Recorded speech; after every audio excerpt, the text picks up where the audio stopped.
Muito boa tarde, está no ar mais um Rede Notícia em transmissão simultânea pela TV Horizonte no canal 30.1, na América FM na sintonia de 107,1 e também na Cultura M nos 830 kHz. Agora em Belo Horizonte, 12:08. Muito prazer, eu sou André Santos.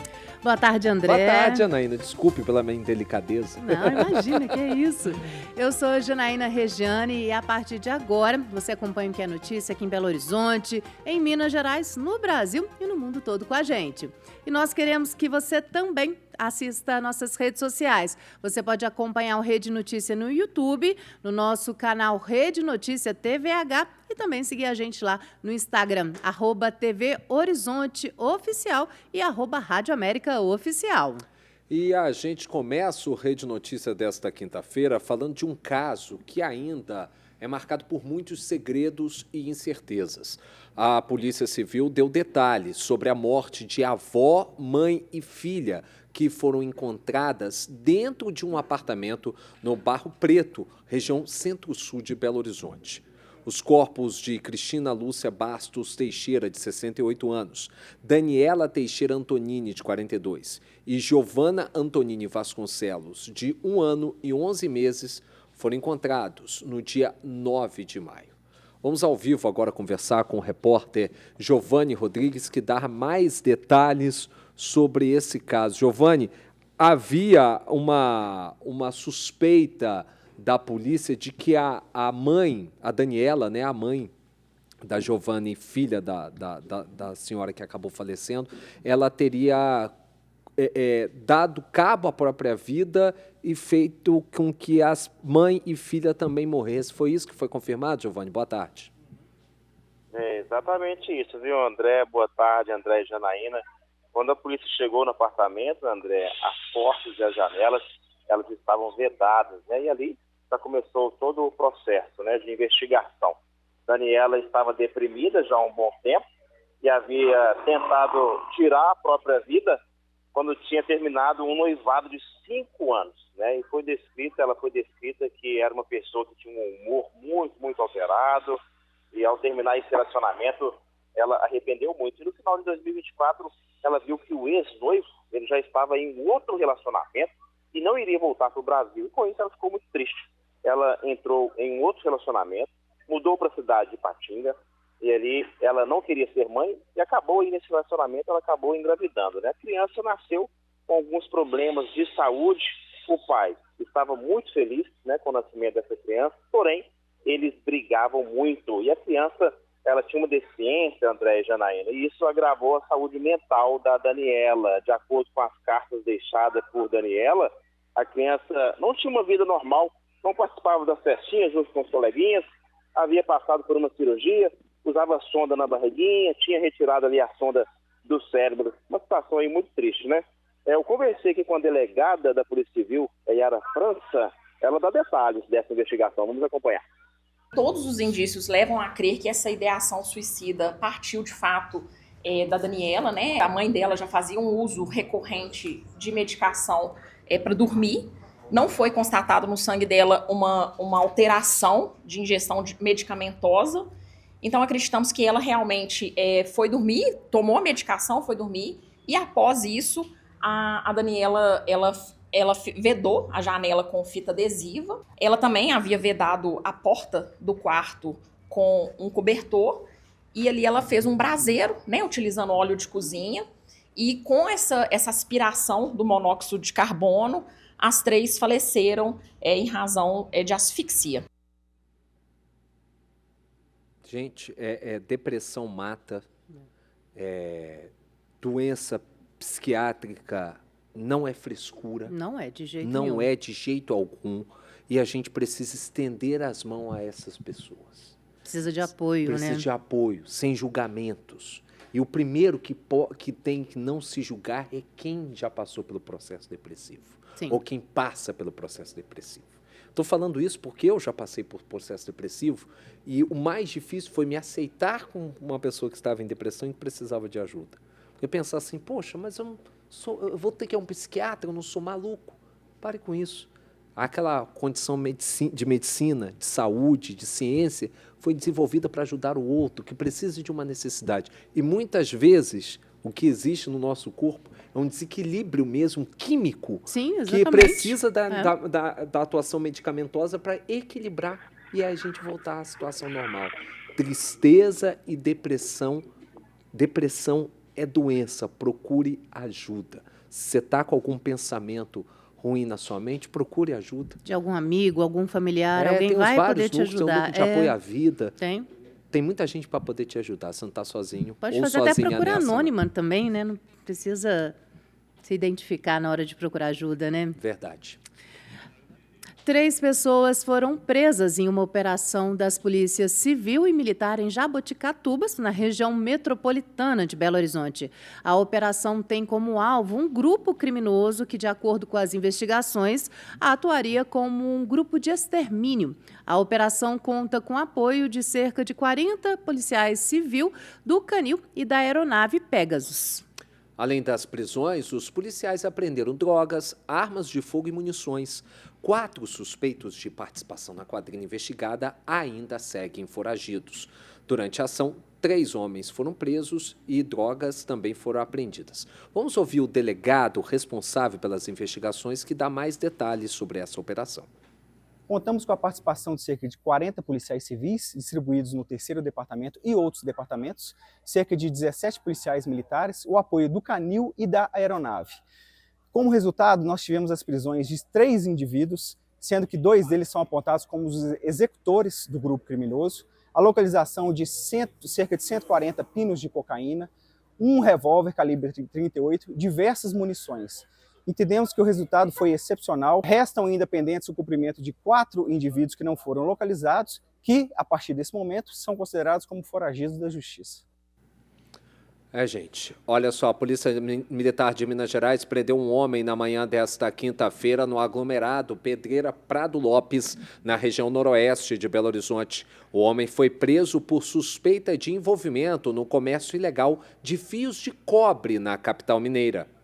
A prisão do suspeito faz parte da operação Circuito Fechado da PM, que está em andamento aqui na capital para fiscalizar os estabelecimentos suspeitos de comercializar fios, cabos e também outros materiais metálicos de origem ilícita, bem como também a abordagem de pessoas e veículos com possível vínculo com esse tipo de crime. Moradores do bairro Dona Clara estão reclamando de uma obra do viaduto de acesso à estação São Gabriel, próximo ao córrego do Onça. O repórter Giovanni Rodrigues esteve lá, foi verificar essa obra que, está durando um tempo, está trazendo uma série de problemas e transtornos a quem mora naquela região. Nessa semana, durante a cerimônia de entrega da obra, o prefeito Álvaro Damião até falou, das complexidades dessa obra. A gente sabe realmente que elas são complexas, mas enquanto isso, quem mora por lá está sofrendo e sofrendo demais. Vamos ver? Queremos solução! Queremos solução! Queremos solução! Pessoal, olha só, moradores aqui do bairro Dona Clara, na rua Oscar Castanheira, estão vivendo um momento de tensão. Isso porque já tem quase 2 anos que essa obra acontece aqui nessa rua. Vamos entender um pouco melhor, conversando com a Joyce Kelly. Joyce, mas que situação complicada, hein? Complicada. Desde a sondagem até hoje, nós temos vivido aqui vários momentos de transtorno. É esgoto que estourou, é Copasa que fez obra, depois veio Gasmig, agora Sudecap, e a coisa só fica nessa situação que você está vendo aí. A obra do viaduto está parada, embora a prefeitura fala que está aí dentro do prazo, está parada, cheia de mato. Lá da minha casa dá para ver as ferragens apodrecendo, não está tendo andamento da obra do viaduto. Pastor Paulo, chega para cá, vamos conversar com a gente. Agora, o gasto aí com a água é enorme. Exatamente, A gente, infelizmente, passando por essa situação, reforçando o que a Joyce disse, tanto os moradores todos os dias precisam utilizar dos seus próprios recursos para poder jogar água na rua por causa da poeira que é gigantesca aqui. Nós já fizemos várias solicitações para a prefeitura e muitas dessas solicitações, a resposta é que de fato eles viriam que todos os dias pela manhã ou no final do dia viria um caminhão-pipa na rua para poder aguar, né, deixar a rua um pouco mais amena em relação à poeira, mas infelizmente nenhuma dessas promessas nunca foi cumprida. Eu mesmo tenho tido problema de saúde, tenho 6 meses que eu estou com uma tosse, que não já fiz tratamento, e a médica então procurando saber qual seria a questão, eu falei sobre essa poeira, então ela está achando mesmo que é questão de alergia. Pessoal, olha, nós vamos correr atrás, né? Começamos aqui com um grito de guerra, queremos a solução. Com certeza, nós queremos resposta aí dos órgãos competentes. É com vocês aí nos estúdios. E como eu falei, nessa semana teve uma cerimônia de entrega da alça da obra, da entrega da obra, desculpe, da alça do viaduto da Valdomiro Lobo, que acaba caindo nessa região. O prefeito Álvaro Damião falou sobre a situação da obra no bairro Dona Clara, que, ó, tá demorando pra caramba. Vamos ver. Outras já estão acontecendo. Aqui embaixo no Dona Clara tem uma, né, que é muito importante, já está acontecendo. Ela é mais complexa, porque além de ser o viaduto que nós estamos fazendo ali, tem também uma obra de drenagem de um rio que tem ali. Então ela é mais complexa, demora um pouco mais. Em nota, a Prefeitura de Belo Horizonte informou que a Superintendência de Desenvolvimento da capital, a SUDECAP, está realizando a implantação da rede de drenagem para a rua Oscar Castanheiras, fazendo essa ligação da Avenida Cristiano Machado até a metade da rua.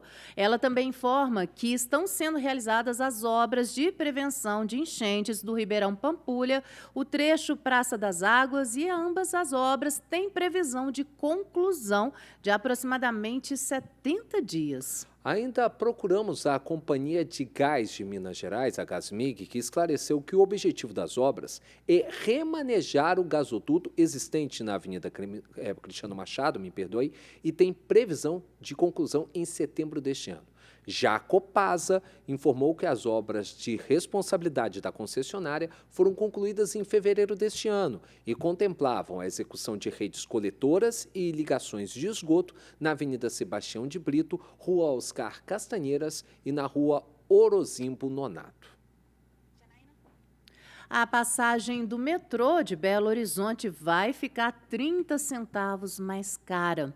O valor vai aumentar de R$ 5,50 para R$ 5,80 a partir já da próxima terça-feira, dia 1º de julho. Em pouco mais de 6 anos, o aumento acumulado da tarifa do metrô aqui da capital é de mais de 220%. A atualização da tarifa ela estava prevista no contrato de concessão com a Metrô BH.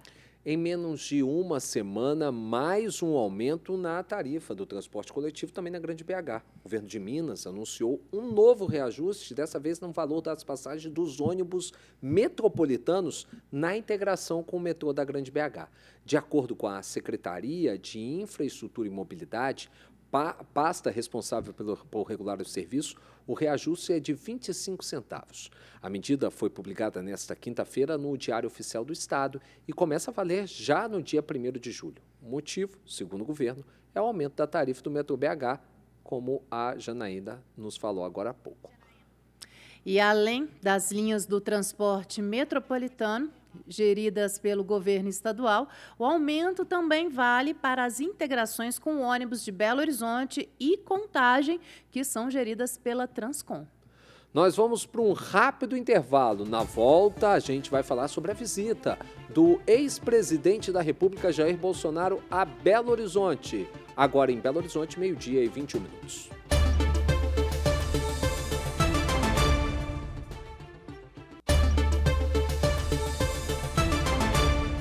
Estamos de volta com Rede Notícia, agora em Belo Horizonte, 12h25. O Sindirrede, o sindicato que representa os professores de Belo Horizonte, realiza nesta quinta-feira, às 14h, mais uma Assembleia Geral para decidir se permanecem em greve. Greve essa que já dura mais de 20 dias. Nesta quarta-feira, o sindicato se reuniu com a prefeitura, que apresentou mais uma proposta aos profissionais em educação. O município ofereceu a quitação até o final deste ano das férias prêmio calculadas e processadas no primeiro semestre de 2025. A Prefeitura não abriu mão da porcentagem de reajuste salarial dos servidores, que foi apresentada de 2,14%.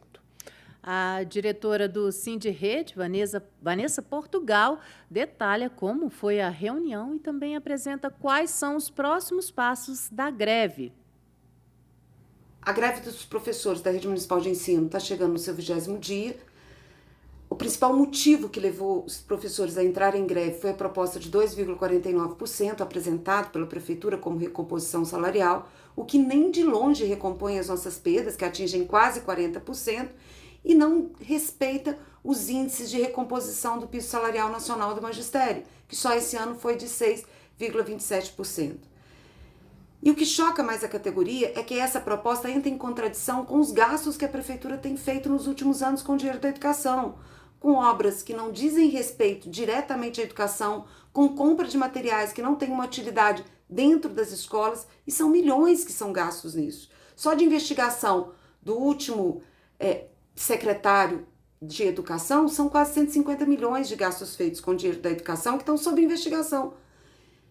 As outras propostas apresentadas com relação à carreira e à recomposição do quadro ainda são muito insuficientes pelas necessidades da categoria. Mas, de qualquer forma, nós temos uma assembleia hoje às 14 horas que vão avaliar a proposta e decidir sobre os rumos do movimento. Até o momento, a paralisação continua bastante forte, com mais de 80% das escolas envolvidas na greve. E ao que tudo indica, infelizmente, eu acho que a decisão que deve ser tomada pelos profissionais em educação na Assembleia, agora da tarde, deve ser ainda pela manutenção da greve. Vamos esperar. Servidores do Hospital da Baleia, aqui em Belo Horizonte, ameaçam greve caso reivindicações sejam recusadas pelo hospital. Na última semana, a reportagem do Rede Notícia acompanhou a paralisação dos servidores da saúde na porta da unidade de saúde, que fica localizada na região leste da capital mineira. Nesta semana, os servidores, junto com o sindicato, voltaram a se reunir em assembleia para definir as reivindicações que já foram repassadas ao setor administrativo do Hospital da Baleia. Hoje, às 4 horas da tarde, está programada uma nova reunião entre o sindicato e o hospital para eles definirem se entram em um acordo. A presidente do SINDES, Sindicato dos Trabalhadores da Saúde de Belo Horizonte e região, a Tatiana Campos, ela detalha o que ficou definido em assembleia. Realizada a assembleia dia 24 e 25 com os trabalhadores, eles reivindicaram aumento salarial e do ticket, pagamento correto do piso da enfermagem e o acordo com o SINDES, valorização do trabalhador e fim ao assédio moral. O hospital já se propôs a fazer uma reunião hoje às 16 horas. A proposta, caso não seja aceita pelos trabalhadores, será realizado o início do processo de greve. Gente, o inverno começou e a tendência é que os dias sejam mais frios. Para você ter uma noção, hoje Belo Horizonte registrou temperatura mínima de 13,5 graus com sensação térmica negativa de 0,2 graus às 6 da manhã na região oeste da capital. E a máxima prevista não vai passar de 26 graus. Além disso tudo, a umidade relativa do ar está baixa, só chegará a 35% durante a tarde. E com esses dias cada vez mais frios, a urgência em ajudar as pessoas que vivem em situação de rua e grande vulnerabilidade é ainda maior. E por isso, a Acolhida Solidária Dom Luciano Mendes de Almeida, da Arquidiocese de Belo Horizonte, reforça o pedido das doações para ajudar aqueles que enfrentam o frio. E a gente vai conversar ao vivo com a repórter Erlaine Grace, que vai dar as informações de como ajudar. Boa tarde, Erlaine. Muito boa tarde, André, Janaína e a todos que nos acompanham aqui no Rede Notícia. Hoje eu estou aqui no VEASP, ao meu lado está o Padre Roberto Rubens, para a gente falar da campanha de solidariedade. E eu já começo perguntando, Padre, como está a situação da acolhida hoje? Boa tarde a todos que nos acompanham. Boa tarde, André, Janaína, que se encontram no estúdio da TV Horizonte. A situação hoje da campanha do agasalho na Arquidiocese de Belo Horizonte está muito baixo aqui no Vicariato Episcopal do Setor Social.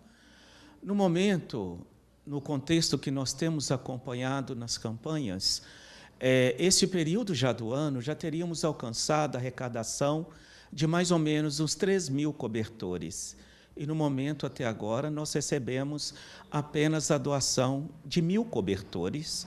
Os agasalhos, tão poucos, são mínimos para nós oferecermos à população em vulnerabilidade social.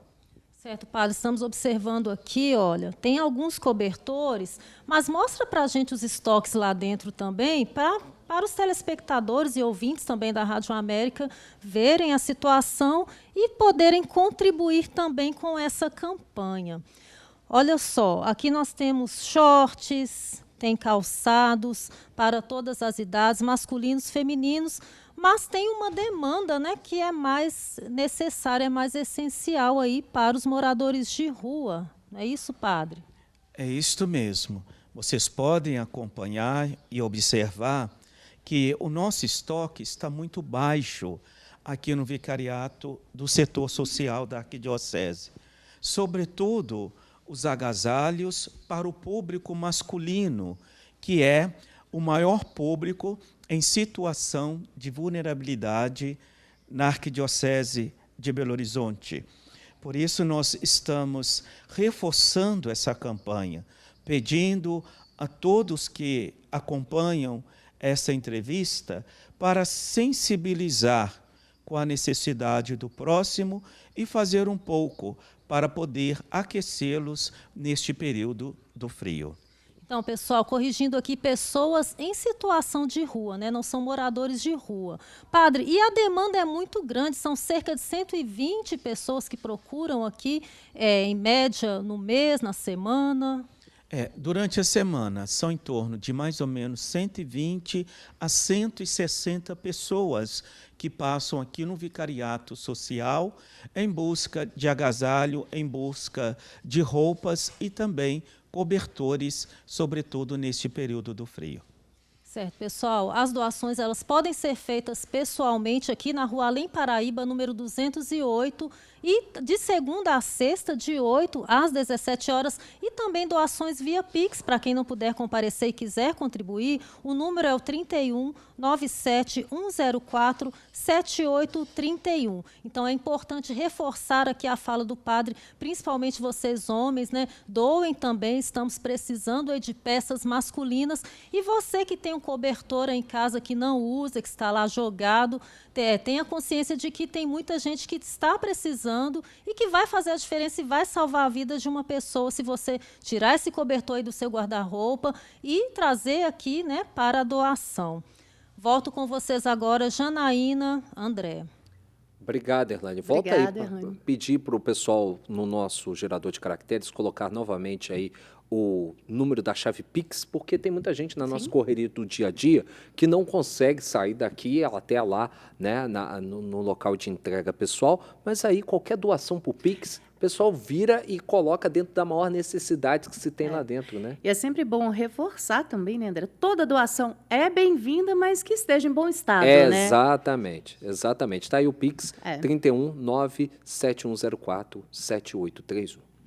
O ex-presidente da República, Jair Bolsonaro, e o governador em exercício de Minas Gerais, Matheus Simões, participaram de um encontro na manhã de hoje na cidade administrativa. Durante esse encontro, o que ficou acordado lá entre os dois, entre o Bolsonaro e Matheus Simões, seria uma necessidade colocada pelo governador em exercício do Estado de Minas Gerais de mobilizar a bancada do PL no Congresso Nacional com o objetivo de derrubar os vetos do presidente Luiz Inácio Lula da Silva ao texto original do PROPAG, o Programa de Pleno Pagamento da Dívida dos Estados. Durante o encontro com o Bolsonaro, né, além disso, Matheus Simões também conversou sobre o panorama político para o ano que vem. Bolsonaro está em Belo Horizonte para participar de um encontro com correligionários do PL, encontro este que vai acontecer durante a tarde na Pampulha, na região da Pampulha, em Belo Horizonte. No fim da tarde, aí sim, o ex-presidente retorna a Brasília. E agora a gente vai para um rápido intervalo e nós voltamos em instantes com mais Rede Notícia.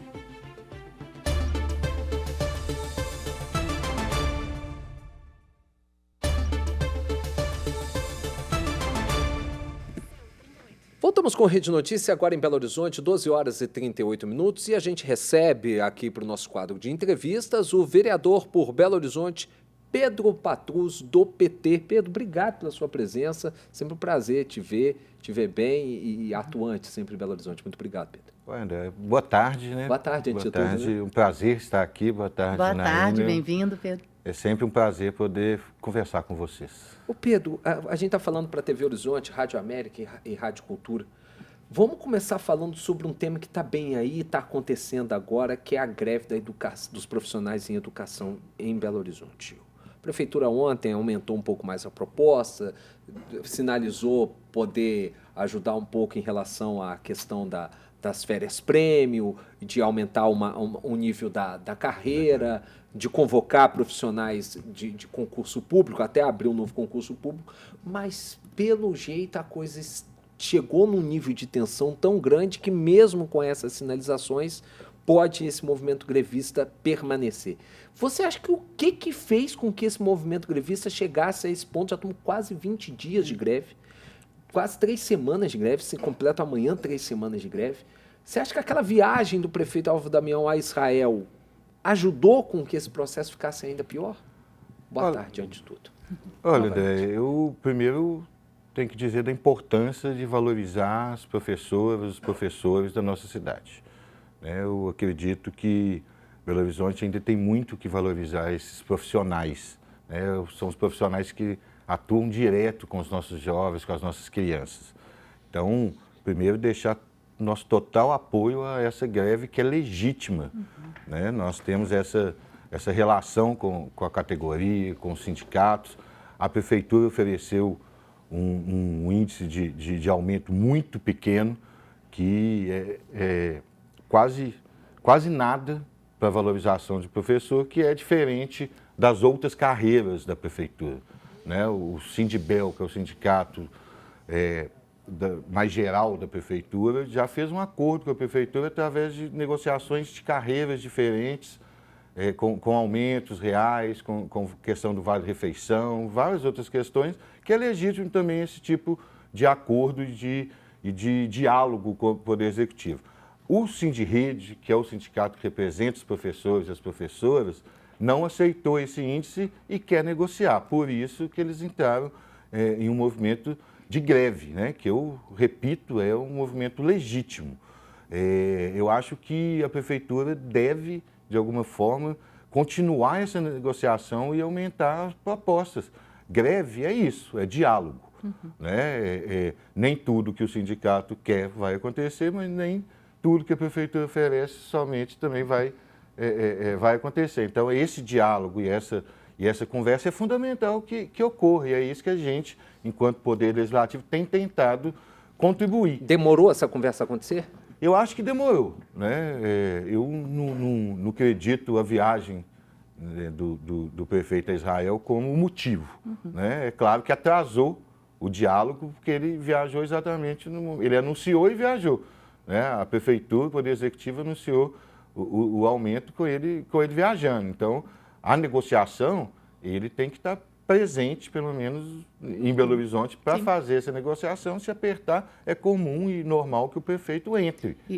Vereador, você falou, essas reivindicações são legítimas, igual você falou, e tem esse diálogo, a Prefeitura, ela tem esse contraponto, para não chegar nesse acordo, ela explica o porquê não ocorre esse reajuste, não atende essas reivindicações? Ela fala, assim, e é legítimo também, existe todo um planejamento orçamentário para a cidade. A greve é exatamente esse movimento de diálogo e de pressão para que chegue em propostas, de contrapropostas melhores para a categoria. A educação tem algumas características que são diferentes, por exemplo, que é um dinheiro do governo federal, que é o Fundep. Você tem um piso nacional do magistério, existem outras negociações que tratam da questão da educação na cidade de Belo Horizonte. Então, o sindicato e nós também, alguns vereadores, a maioria dos vereadores da esquerda da Câmara Municipal acreditam que tem sim condição de aumentar essa proposta e tem sim condição de valorizar essa categoria que é fundamental para a nossa cidade. Inclusive, uma das reclamações da categoria é justamente que a prefeitura estaria utilizando o teto, o piso nacional de educação como teto para a categoria. Isso é uma das reclamações feitas por eles. Exatamente, o piso não é teto. Né? Isso é importante que se diga. Essa é uma discussão antiga que é um piso nacional que tem que ser cumprido. Belo Horizonte tem essa tradição de valorização dessa categoria dos professores e professoras da nossa cidade. Né? Nós temos outros problemas também com a questão do terceirizado, com outros... Profissionais de apoio também. Exatamente, com profissionais de apoio, com pessoas que fazem parte da comunidade escolar da nossa cidade, que também tem que ser valorizado. Eles têm uma luta antiga, as aposentadas, né, as cantineiras, os terceirizados, essa comunidade escolar, ela tem que ser valorizada. É onde nossas crianças passam boa parte do seu tempo. Né? Então, o nosso apoio é total e a gente tenta fazer esse diálogo para que a prefeitura realmente chegue num acordo positivo para a categoria e positivo para a cidade. O que dá para os vereadores fazer para poder tentar intermediar essa situação, para abreviar essa greve? Porque a gente já viu a Vanessa Portugal, que é diretora do Sindirrede, falando várias vezes, nós não queremos que a greve se prolongue, nós queremos chegar a um acordo. Acho que do outro lado é óbvio que a prefeitura também não quer que a greve se prolongue, quer chegar a um acordo. Será que os vereadores podem ajudar nesse processo aí também? Eu acho que o papel da Câmara é fundamental nesse sentido, no sentido de pressionar a prefeitura que dialogue e contribuir que a prefeitura aumente essas contrapropostas que ela tem, através do diálogo. Né? O Poder Executivo não pode simplesmente... seria muito bom para nós, né? Que a gente pudesse, por exemplo, garantir o aumento dessa categoria via Câmara. A gente sabe que isso é uma questão do Poder Executivo. Então, a gente pode contribuir muito nessa questão do diálogo, né? De fazer essa ponte entre a categoria e o movimento social e a categoria e o Poder Executivo. Vereador, a gente tem que chamar o rápido intervalo, mas eu convido a permanecer, porque no próximo bloco a gente vai abordar outras questões também que são importantes para a nossa sociedade. A gente vai agora para um rápido intervalo e volta já.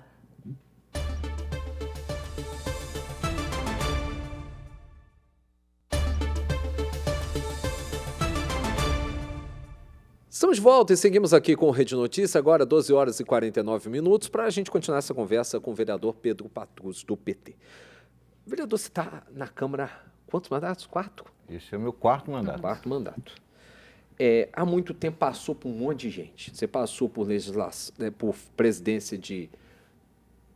Vou lembrar aqui, o Wellington Magalhães, Léo Borges, Nelly, antes da Nelly, o que era o decano da Câmara, oh, meu Deus, Pastor Henrique Braga. Pastor Henrique Braga, Gabriel Azevedo, agora o Juliano Lopes.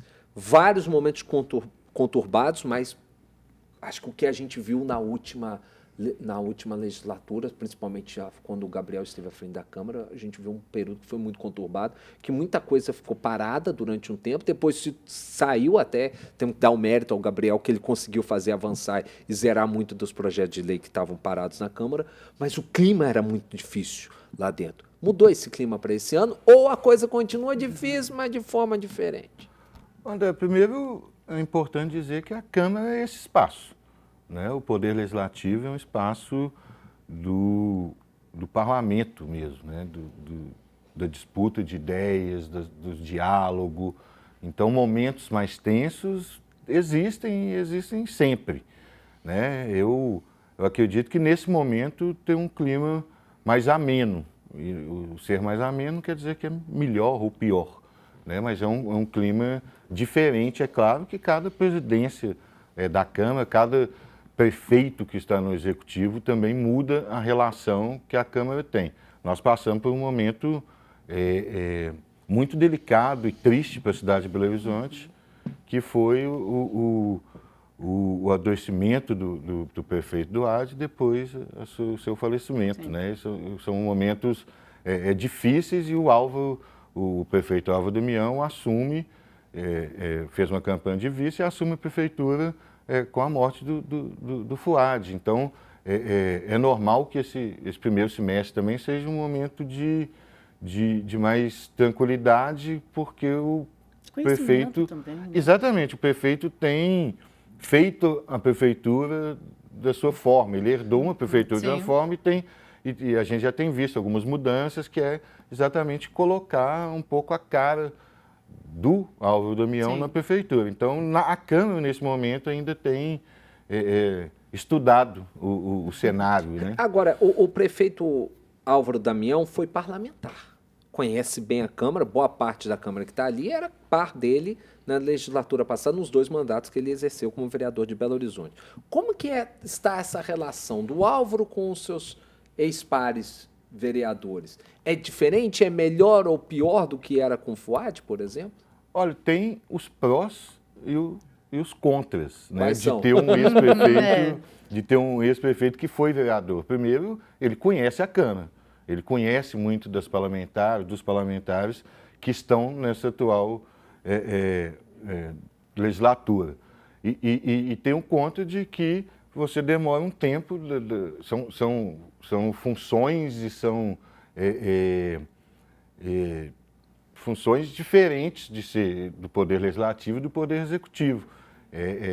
São formas de atuação diferentes e nesse sentido tem esses prós e tem esses contras. A relação dele comigo, por exemplo, eu sempre tive uma boa relação com o vereador Álvaro Damião de anos, né? Nós fomos colegas na Câmara há muito tempo. Com o prefeito já é uma relação diferente. Eu tenho a função e a obrigação de fiscalizar a Prefeitura Municipal de Belo Horizonte, o Poder Executivo. Então não é uma relação de colegas, é uma relação respeitosa, mas é uma relação de funções diferentes do Legislativo com o Executivo.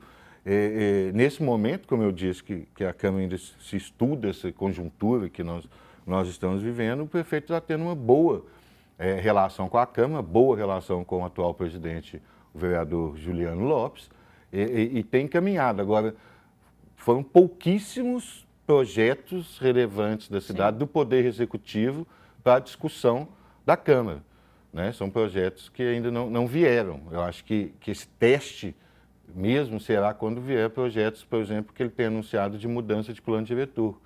Sabe, assim, a gente sabe que o plano diretor não pode ser mudado. Vai ter que discutir o contrato de ônibus. O contrato de ônibus vai chegar, exatamente. Então, são vários os projetos que ele vai ter que enviar para a Câmara que nós vamos ter que discutir. Aí sim entra a discussão que representa a cidade de Belo Horizonte. Ele tem dito muito a questão de que o sonho dele é ver o Belo Horizonte como uma grande capital com prédios enormes de 50 andares, de adensamento da cidade, que não é a cidade que eu penso. Sim. Mas você vê essa abertura dele em relação a isso, de tudo que você já viu nesses últimos meses, né? Você vê essa abertura para essa gestão dele? Olha, é isso, assim, nós do Partido dos Trabalhadores, por exemplo, pensamos a cidade diferente dele, mas ele não, uma coisa boa até o momento é que ele não se furta ao diálogo, né? O caldo entorna mesmo quando o prefeito se furta a dialogar com a Câmara. Esse é um grande problema. O prefeito Álvaro Damião ainda não tem essa característica, eu não vou conversar com a Câmara, não, ele escuta. Né? É esse diálogo que tem nos mantido para o bem da cidade de Belo Horizonte. Você acha que isso vai se manter? Eu espero que sim, viu, André? Assim, nós torcemos muito porque nós temos um objetivo comum, que é um objetivo de uma cidade melhor. Nós acreditamos que essa relação saudável entre o Poder Executivo e o Poder Legislativo, a cidade ganha. As pessoas que mais precisam da cidade ganham. Então, é nosso intuito. E nós temos total liberdade de discordar de várias questões que ele tem. Nós pensamos diferente, ainda bem que nós pensamos diferente. Essa discussão que a gente ainda não enfrentou e eu vejo que nós vamos ter que enfrentar em alguns momentos, em alguns projetos que você mesmo colocou, como a questão da mobilidade, como a questão da população em situação de rua, como a questão do adensamento da cidade, do plano diretor. Nós temos que ainda algumas questões que nós vamos ter que discutir. Ô, vereador, a gente vê, e cada vez mais isso é claro, que Belo Horizonte é uma capital onde os movimentos culturais têm uma força gigantesca, fazem não só a expressão artística, mas fazem movimentar a economia dessa cidade, e até o carnaval a gente pode colocar como um grande exemplo disso. E essas manifestações, normalmente, muitas delas surgem de locais periféricos, de comunidades mais à margem da sociedade, que muitas das vezes, para poder falar o que sentem e se expressar, utilizam a cultura para poder fazer isso. Você vem colocando, tem um projeto de lei seu tramitando na Câmara para garantir defesa dessas manifestações culturais contra ataques que, na visão do senhor, vêm sendo colocados por setores da sociedade em Belo Horizonte. Fala um pouquinho mais sobre essa ação para a gente. Bom, primeiro, André, assim, essa é uma questão, né, que a gente tem que deixar claro. Nós vivemos hoje um avanço da extrema-direita na cidade de Belo Horizonte. Nós temos vereadores e vereadoras que têm dito que vão transformar Belo Horizonte na cidade mais à direita do nosso país. E eu deixo claro que não vão. Não vão exatamente pelo que você disse. Não vão porque Belo Horizonte tem história, uma história libertadora, uma história de movimentos sociais, de periferia, de cultura. Belo Horizonte pulsa cultura na sua história, né? Então, eu acho muito difícil que Belo Horizonte se torne a cidade mais à direita do país, porque nós temos resistência, e essa resistência existe. Nós temos um pacote de projetos da extrema-direita que estão sendo colocados no Brasil inteiro. E uma delas é um ataque direto à cultura popular, à cultura periférica do nosso país, né? Que proíbe a prefeitura contratar qualquer show de funk, de rap. É um projeto que proíbe que as escolas toquem algum rap, algum funk. São projetos totalmente extremados, porque a gente sabe que o funk é uma expressão popular, é uma expressão, que você disse, uma expressão da cultura de rua, da periferia da cidade de Belo Horizonte. Então, essa cultura ela não pode ser apagada. Não é todo funk que palavras, com palavrões, não é todo funk que fala de criminalidade. Existe sim, que também é a realidade dessas pessoas. Então, projetos como esses são projetos que são inaceitáveis e são inconstitucionais. E a gente tem feito e apresentamos um projeto que exatamente tenta garantir que essa cultura seja garantida na cidade de Belo Horizonte como legítima, né? É uma resposta a projetos de extrema-direita que a gente tenta garantir, né? Então, a gente vive esse momento na nossa cidade, eu acho que a gente vive esse momento no nosso estado, no nosso país e até no mundo, né? De polarização e de questões que chegam no ponto de extremismo, né? Que a gente tem que tomar muito cuidado. Então, são projetos e são atuações que a gente tem feito, além, né? Não posso deixar de dizer que nós temos também uma atuação muito forte nessa questão, que é ajudar e contribuir para melhorar a vida das pessoas, através da agricultura familiar, através da assistência social, através do acolhimento. Isso é fundamental que a gente pense, senão a gente entra no que eles querem. Só discutir a questão moral, a questão ideológica, não. Nós temos uma cidade para cuidar, e essa cidade tem gente que passa fome, tem gente que está na rua, tem gente que não tem onde deixar suas crianças, a gente tem essas duas... Do nosso tempo se esgotou, eu queria agradecer aqui imensamente a sua participação, esse diálogo, essa contribuição aqui no nosso programa. Muito obrigada, viu? É um prazer, pena que o tempo passa rápido. Passa muito rápido. Mas já porque o tempo passa rápido, a gente já deixa o convite para você voltar a estar aqui com a gente, Pedro. Sempre um prazer contar Sempre contigo. que convidado, como um prazer. Obrigada. É um prazer estar aqui com vocês. Obrigada. Muito obrigado. Rede Notícias está terminando aqui. Agradecendo a sua companhia, você que está nos assistindo pela TV Horizonte, nos ouvindo na América FM, na Cultura AM, eu já faço um pedido. Entre nas nossas redes sociais, o Instagram, TV Horizonte Oficial, o Rádio América Oficial. E também você pode entrar no nosso canal no YouTube, né, Janaína? É isso mesmo, lá no YouTube, canal TV Horizonte.oficial. Agora você vai ficar com Bola na Rede, com o Júnior Brasil, trazendo todas as novidades do mundo da bola. Boa tarde. Boa tarde, Rede Notícia volta amanhã ao meio-dia. Uma boa quinta. Até mais. Até.